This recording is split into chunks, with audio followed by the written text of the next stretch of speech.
Aujourd'hui, nous sommes en compagnie de Marie Peintre à Saint-Mihiel, au musée de l'Art Sacré. Dans un premier temps, je vais simplement vous demander de nous présenter votre fonction, s'il vous plaît. Alors, je suis attachée de conservation du patrimoine au département de la Meuse, à la conservation départementale des musées de la Meuse, qui a la gestion scientifique du musée d'Art Sacré de la ville de Saint-Mihiel.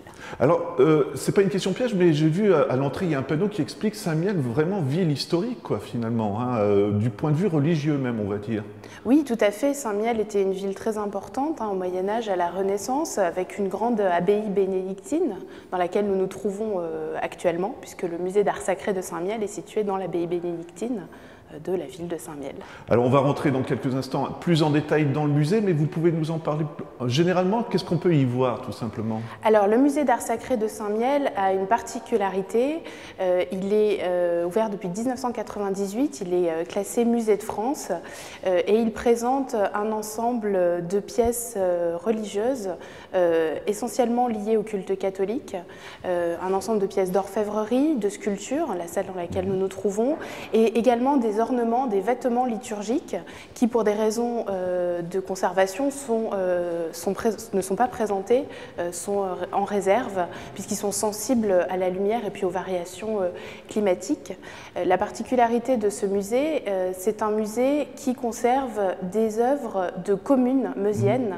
Ça a été la volonté, lors de la création de ce musée, de protéger et de mettre en valeur des objets de communes, bien souvent qui sont conservés dans des sacristies, dans les églises, et le fait de les mettre au musée d'Art Sacré de Saint-Mihiel permet de les protéger, notamment du vol, qui est l'un des premiers fléaux pour ces objets qui sont faciles à transporter. Voilà, alors, même au-delà de la religion, je vais être honnête avec vous, c'est de l'art tout simplement qu'on découvre, parce qu'il y a des pièces qui sont magnifiques. Oui, tout à fait. Alors, dans cette salle, vous pouvez voir un ensemble de sculptures qui sont liées à la piété, à la dévotion populaire. Avec, derrière moi, vous avez un ensemble de sculptures de saints. Le culte des saints est très important depuis le Moyen-Âge. Vous avez notamment Saint Roch, saint protecteur de la peste, qui montre son bubon de peste. Donc, ce sont des pièces intéressantes de ce point de vue-là. Vous avez également une pièce très ancienne, une Vierge à l'enfant qui date du XIIIe siècle. Alors, je vous coupe tout de suite et puis on va aller être juste à côté et on va la découvrir. Mais juste pour terminer derrière, c'est aussi transfrontalier aussi, je dirais, non? Parce qu'on voit des pièces qui viennent du Luxembourg peut-être, ou de Belgique, voilà, ou... vous n'avez pas une production essentiellement lorraine, ça peut être une production des pays du Nord, notamment, vous l'avez dit, le Luxembourg ou la Belgique. La première pièce très belle à découvrir, je vous laisse nous la présenter du coup. Alors, il s'agit d'une Vierge à l'enfant, une Vierge en trône, assise, qui porte donc l'enfant, le Christ, sur ses genoux. Il s'agit d'une Vierge siège de la sagesse. C'est une iconographie très ancienne qui date de la période romane. Cette Vierge à l'enfant est datée du XIIIe siècle, donc elle est très ancienne. C'est probablement l'une des pièces les plus anciennes aujourd'hui conservées dans le diocèse de Verdun. C'est une iconographie qui est une spécialité de l'Auvergne, voilà, et qui se diffuse ensuite dans d'autres régions du royaume, donc en France. Et donc cette pièce provient d'Iré-les-Prés, donc c'est une commune du nord de la Meuse, et elle faisait au Moyen-Âge l'objet d'un culte le 15 août, donc pour la fête donc, de la Vierge Marie, donc de l'Assomption. Apport de la couleur aussi, c'est impressionnant. Alors, apport de la couleur, il faut préciser pour cette pièce, c'est vrai que certaines pièces très anciennes ont encore des traces de polychromie. Celle-ci a fait l'objet d'une restauration peut-être un petit peu abusive au XIXe siècle, donc la couleur que vous voyez ici n'est pas d'origine. Voilà. Très bien. Pièce suivante, on va découvrir. Alors on pourrait parler de Saint Nicolas, par exemple, qui est le saint patron vénéré en Lorraine. Alors effectivement, Saint Nicolas est reconnaissable avec sa crosse et sa mitre. Il est représenté en évêque avec les trois enfants qui, selon la légende, il a ressuscité d'un signe de croix. Alors ce saint, effectivement, est très populaire en Lorraine. Il l'est également en Italie et en Allemagne depuis le Moyen-Âge. Donc il est énormément représenté. Donc vous avez ici une pièce du XVIIIe siècle, polychrome, avec une polychromie probablement d'origine, là, cette fois-ci, qui a été restaurée. Donc voilà, le Saint-Nicolas ici, évidemment présent au musée d'art sacré de Saint-Miel. Ce qui est impressionnant, c'est le détail aussi sur les visages, le plissé des vêtements, des choses comme ça. C'est vraiment du travail artistique, encore une fois. Hein. Oui, tout à fait. On est sur donc une pièce sculptée en bois avec, comme vous le disiez, cette représentation voilà, vivante hein, du détail, notamment dans la représentation des vêtements et puis des visages. Ces statues, par contre, on les retrouvait toujours dans les églises, j'imagine. C'était pas dans d'autres endroits, non? Alors celles-ci étaient effectivement des statues réalisées pour des églises, mais nous présentons également dans le musée des pièces qui étaient plus liées à une dévotion privée. C'est notamment le cas des cires habillées, qui est une spécificité lorraine, nancéienne, pas uniquement, mais Nancy s'en fait une spécialité au XVIIIe siècle. Donc je vous propose voilà, de vous les présenter. Ce sont des œuvres en cire, également réalisées avec des étoffes, avec parfois même des vrais cheveux hein, pour réaliser les cheveux du personnage. Donc vous avez ici un Saint-Pierre.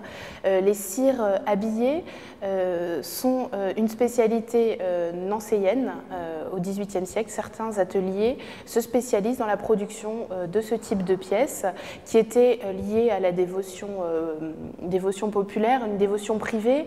Alors quand je dis populaire, c'était quand même des pièces coûteuses, donc qui étaient plus liées à une certaine bourgeoisie ou une certaine aristocratie, puisque c'est une technique voilà, qui était coûteuse.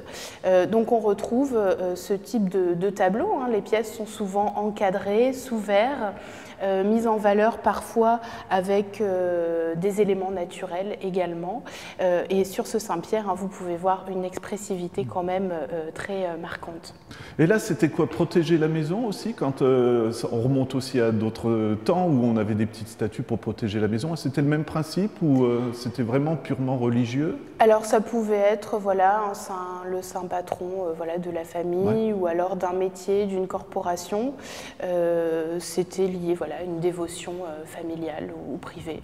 Vous savez s'il y en a eu beaucoup? Parce que vraiment c'est la première fois que je découvre. Quoi, alors je ne saurais pas quantifier la production. Je sais qu'elle a été très importante en France, pas uniquement à Nancy, en Bourgogne, mais à Nancy au XVIIIe siècle. On en conserve certaines pièces ici à Saint-Miel. Le musée Lorrain à Nancy en conserve également.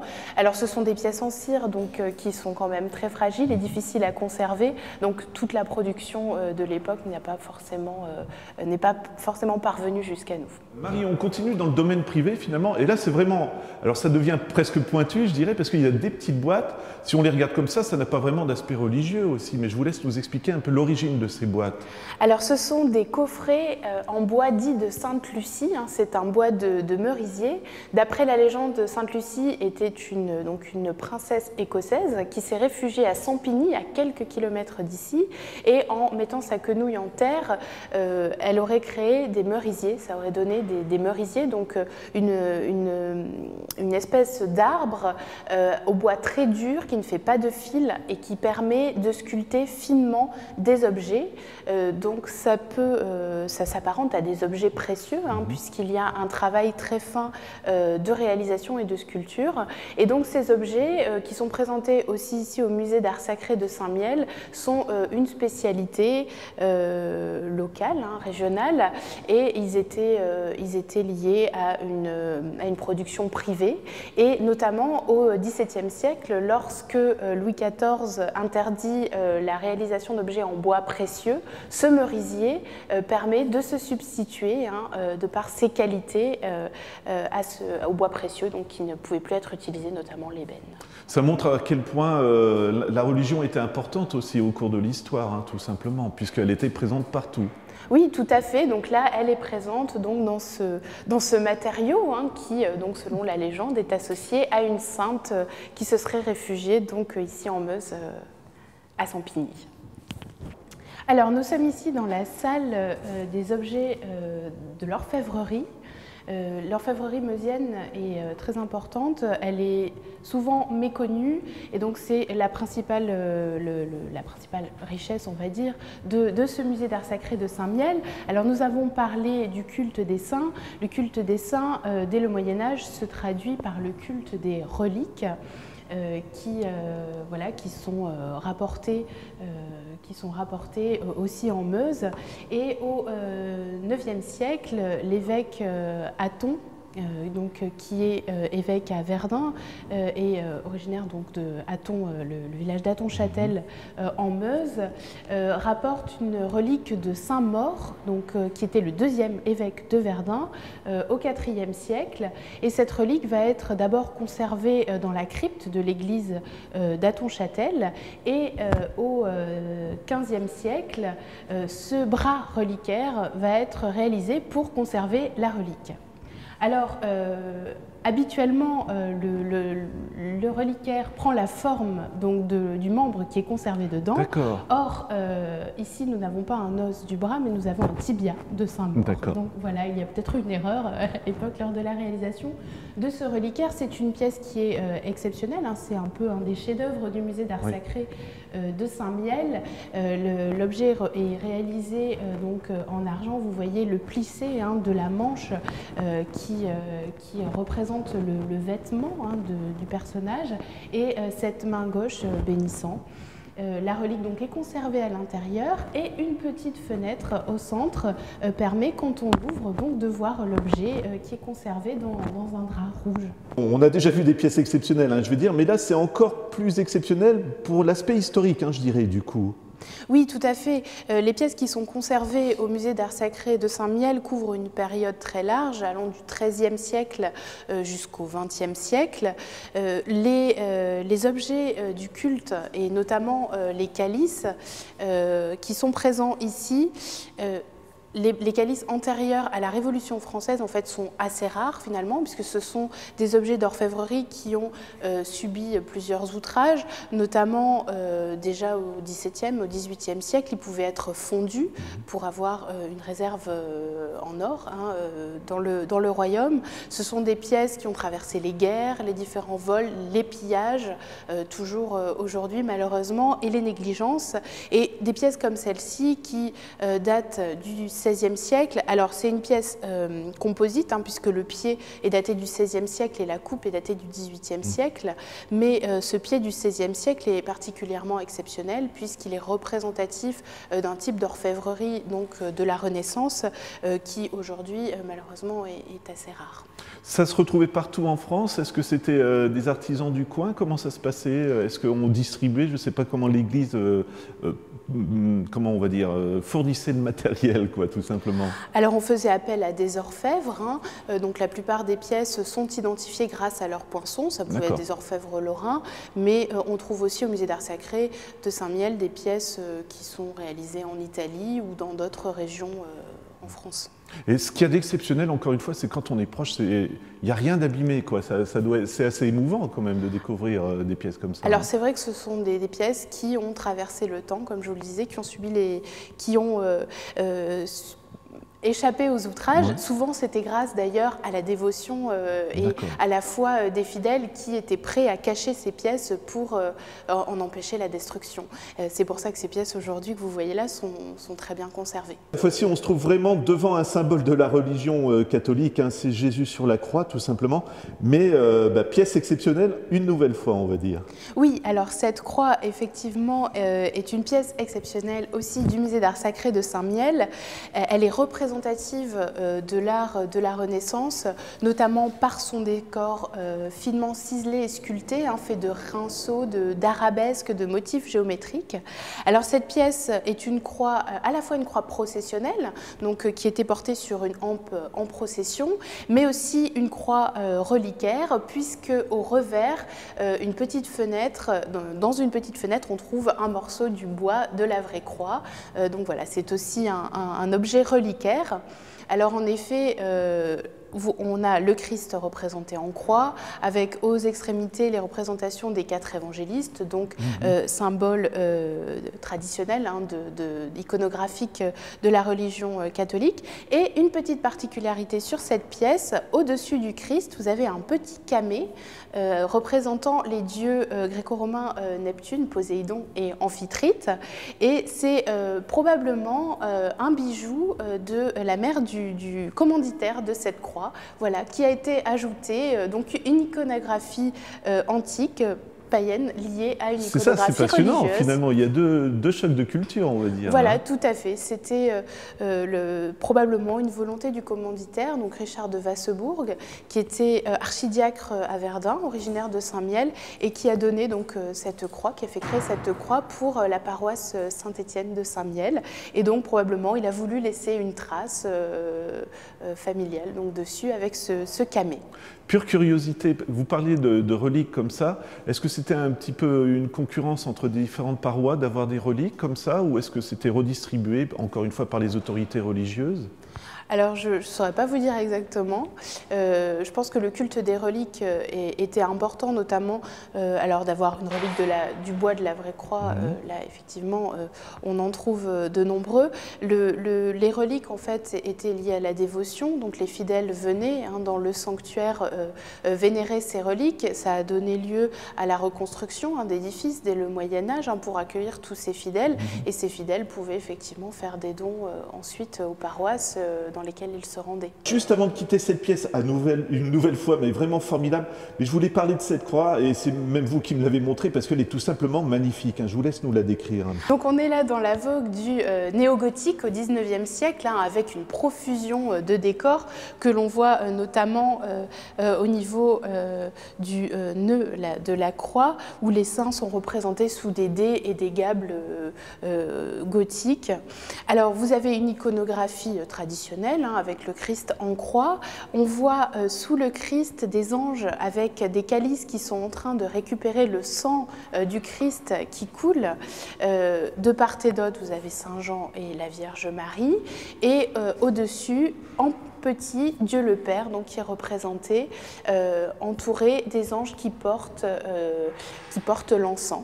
Donc les anges dits turiféraires. Alors effectivement, c'est une croix avec une profusion décorative, caractéristique d'une production au XIXe siècle, néo-gothique, qui veut reproduire un type d'orfèvrerie vénitienne du XVe siècle, avec des objets qu'on retrouve notamment à la basilique Saint-Marc de Venise.